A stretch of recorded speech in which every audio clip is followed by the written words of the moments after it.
Here's how this financial statement works. Very, very simple to use. You've got your tabs down at the bottom, so you've got your accounts. So you set up your 20 accounts that you want to use to track your expenses, and that will populate on each of the financials for each month. So you go to each month as you spend your items. So once you fill out your accounts, I have some standard accounts in there. You guys can change those as well. And then we'll just go to August, for example. Once you're in August, all you do then is when you do spend something, just simply put the date of the expense, cash check, pay description, who it was for, and then what account does it go into. So you just placed it. That was, let's go 125. This was rent to KW office. So that's all you have to do. So every time you spend something, you simply put it in there. And now I'm going to show you what that actually looks like throughout the year.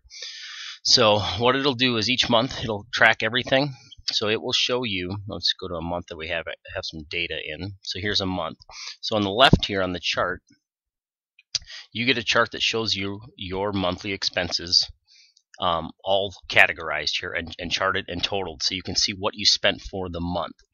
Then to the right of that, you're going to be able to see your year-to-date. So you're going to be able to see what you've spent in every category year-to-date. That will automatically generate for you. And then also at the bottom of each month, it's going to give you your monthly total. It's going to give you your year-to-date monthly average. So what have you been spending? And then your year-to-date total as well. And that will automatically generate. All you have to do is very simple. Just put in the date, what it was, and then assign it to the proper account.